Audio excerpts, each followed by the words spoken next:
So as I come this way, I'm just going to tell you a little bit about the Thunder Bay Multicultural Association. I'm not going to specifically talk about the LIPs. I'm going to talk about all of the different things we do as partnerships. And as you've heard from almost everyone else, large area, many communities within an area. Our general, if you want to keep going with the slides there, our area is 750,000 square kilometers. It's about the size of England and France put together, a little larger than Germany.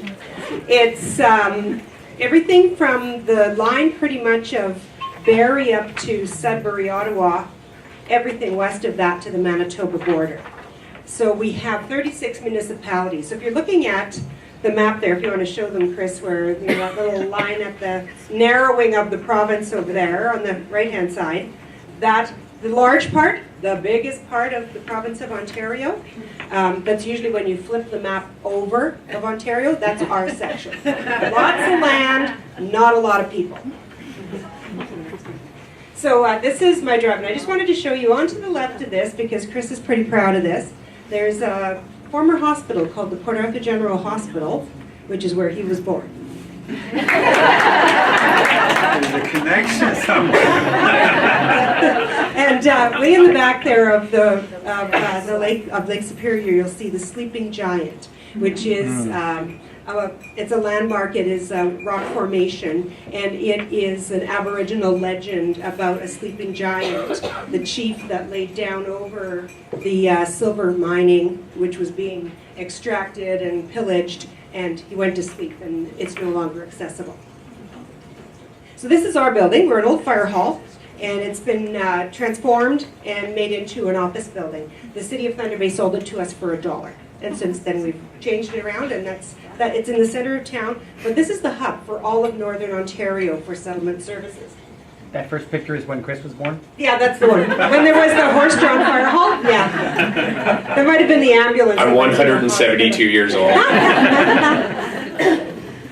So we have 36 municipalities. We have 39 First Nations within our community. So when we open any given event, we usually open it in several languages. We'll start with English and French, and who knows what we get next. It could be Babaiba in Finnish, or it could be Mishnagishik, Minagishigan in Ojibwe, or what, depending on what you're at. But we're always very cognizant that what we're doing, the work we're doing, is on the land of the Fort William First Nation, Treaty 3, Treaty 9, or Robinson Superior treaties. The committees I wanted to talk about and the partnerships that we've worked on are very different. It's not necessarily just a LIP. There have been anti-racism initiatives of the Northwest region and the City of Thunder Bay. There have been police-based diversity initiatives of training of all police, Anishinaabe Police, Anishinaabe-Aski, Ontario Provincial Police, and Thunder Bay Police in that region. And there have also been the Ring of Fire. I don't know if anyone's heard about the Ring of Fire. It's a large area in Northern Ontario that is the largest chromium deposit in the world at this point. Soon to be developed. Provincial government, municipal government, federal government, First Nations are all having a big discussion about how this is going to go. But they're anticipating about 30,000 employees over the course of 50 years in this mining development. So it's 3 times the size of the largest find, the last largest find, which was in South Africa. This is going to impact us as an agency and a region incredibly. There are not enough people, in the province, in that field, in our region, in that field, possibly in the country, in that field, that are going to populate the jobs needed. And we're going to be looking, immigration is going to be one of the key factors there. So I have several different initiatives I want to tell you about. Our programs, this is just a really quick slide about our programs. Everything from settlement to interpretation to community economic development. We're not necessarily just a settlement agency, and because we operate in that, the center in Thunder Bay, but for that whole region, we're involved in many other community economic development initiatives rather than just settlement. So we work in Aboriginal issues, Aboriginal language, literacy quite often, newcomers coming to the city, newcomers to our city, but who are coming from First Nation reserves across Northern Ontario who are coming to high school. So quite often 14 to 18-year-olds who are away from home, boarding to attend high school, which is some of the programs that we take part in. We do the whole distance thing by technology. So in the discussion about technology later, we serve that whole community, meet with all of our partners via, you name it, Skype or FaceTime or WebEx or telephone and other initiatives, video conferencing. We've used the video conferencing in telehealth. We've used the OPP detachments for meetings, you name it. We've tried it across long distances. So my questions were, what can you ask of people? How do you motivate them? What does everyone come to the table with? How are you going to keep them there? And is it up to us to keep them there? And who does the success rely on, and who is ultimately responsible for that? And I want to talk about some of these different initiatives we were involved in. First of all, the City of Thunder Bay has an anti-racism committee. They started this because of the Association of Municipalities Against Racism, and they're a member of that group. And it started out with, and I'm not kidding you, 39 members. Guess how much got done? Nothing. Nothing was accomplished, and I'm not kidding. There were too many people. There were so many ideas. They had about 57 initiatives they thought they might work on, and really, it didn't get anywhere. So what we did was we decided that that's got to change. The city was in charge of it. They appointed 2 city councilors to this, and then went from there. So they have a core working group of 5 people. And those 5 people follow the progress and start some of the planning. They then have an advisory, which is now 15, who get together quarterly and talk about what has happened. They're the bodies that come and help, and their agencies and connections are the people that come and work on events with us. But the planning process is much smaller now than it was. And then they chose 2 or 3 things. One of our counselors, her name is Rebecca Johnson, she decided that at a meeting she was just going to get up and say, look, we can't do all of this. Let's pick a couple of things that we can do that is really going to show our community that we do not put up with racism, that we are going to take action, and what are those, and what will give us good publicity and really start the ball rolling. So we, on March 21st, held an anti-racism breakfast. We thought we might get about 50 people at it. We sent this out to the community, really saying, you're going to be conspicuous by your absence at this event. You know, you've got to be there. And City Council did it, the Rotary worked on it, the Executives Club of Thunder Bay, the Community Economic Development Corporation, Chamber, everyone. We had 400 people attend. It was incredible.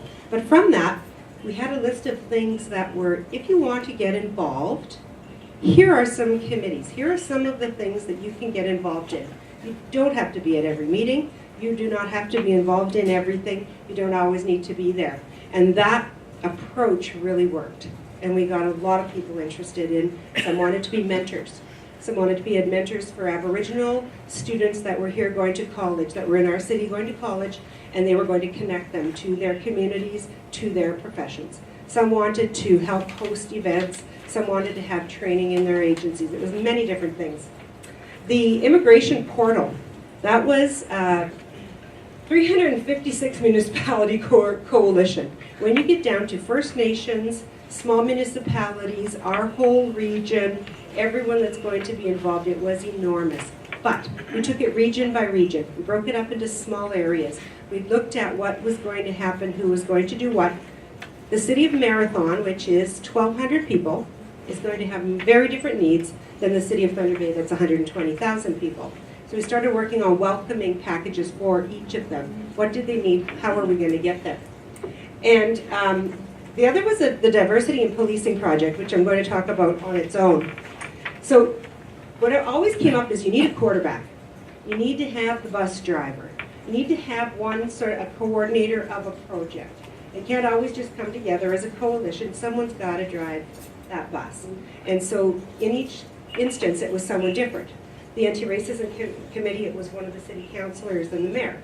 In the immigration portal, it was our agency and an IT company that was providing service pro bono, and also a company that was doing promotion. So it was mostly a promotional communications company.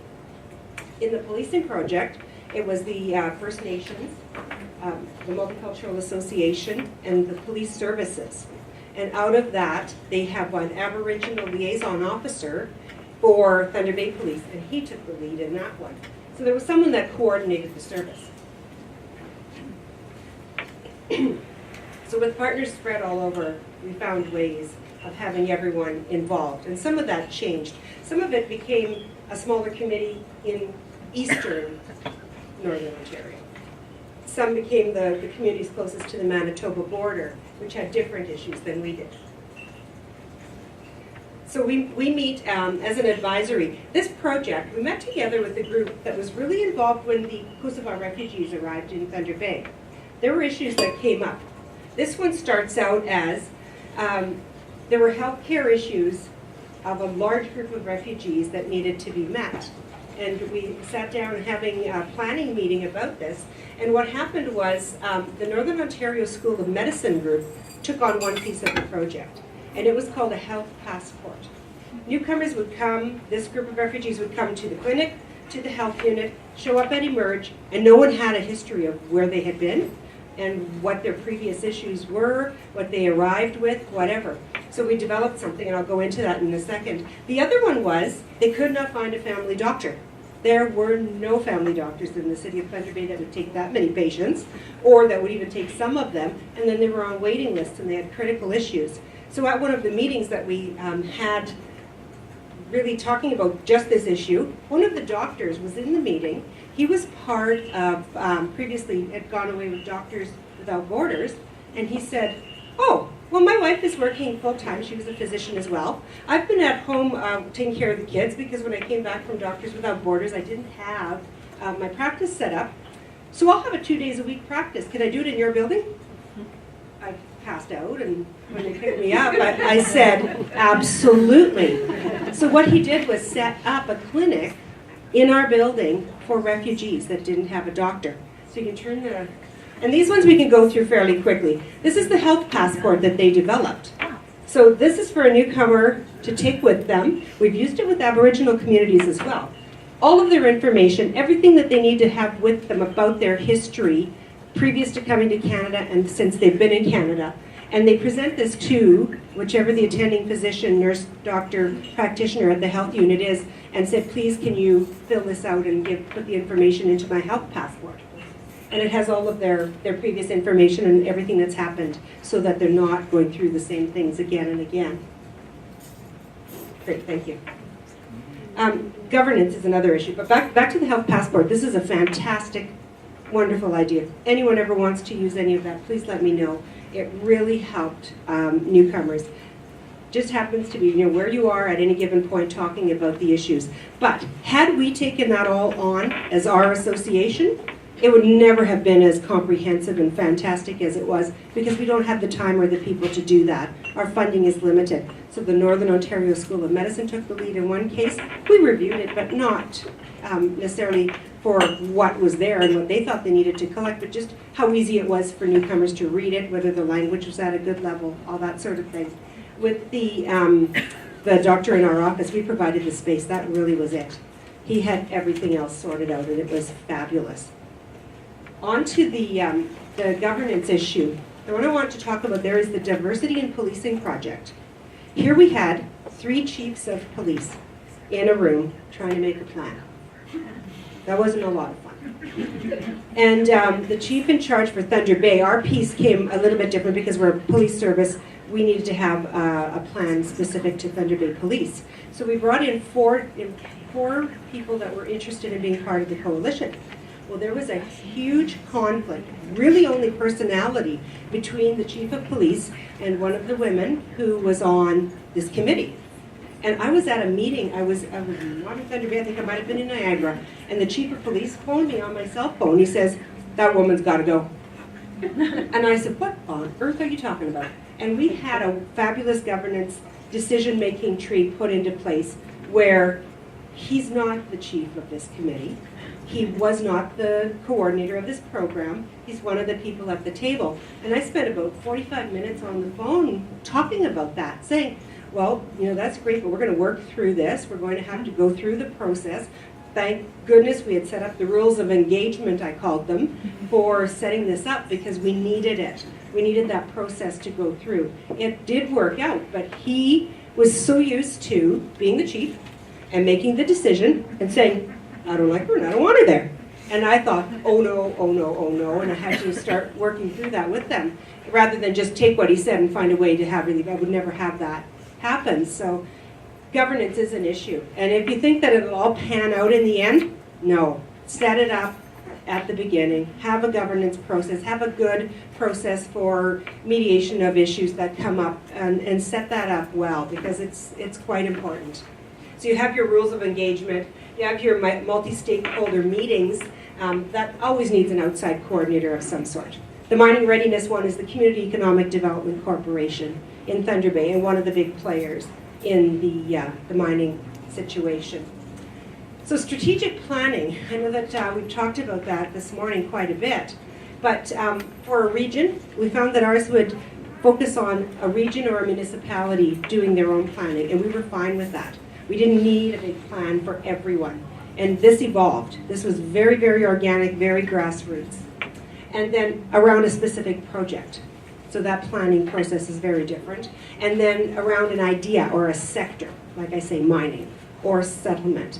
And for us with setting up our local immigration partnership, it wasn't local. It was this huge region. It was a regional immigration partnership. One of the big issues with LIP is the coordination of settlement. We didn't have that issue. We have one agency in the whole region. That wasn't hard to coordinate. So we moved on to other issues because that was already done. So then it was really just the coordination of all the support services in each community. So the Ring of Fire mining readiness strategy had a people section. And under the people section, it was all of the employees they need, all of the issues that are going to come up. So immigration was one of these. So rather than leading any other part of this, I just took on one small subcommittee of the immigration side of recruitment and retention and promotion of what's going to happen in the Ring of Fire under the people section. I don't have to go to every meeting. I don't have to be at the big coalition meetings. I go to the ones that are specific to us. And if you have any questions, I'd be more than happy to answer those. How was that for time? Pretty close? Pretty close. Thank you very much.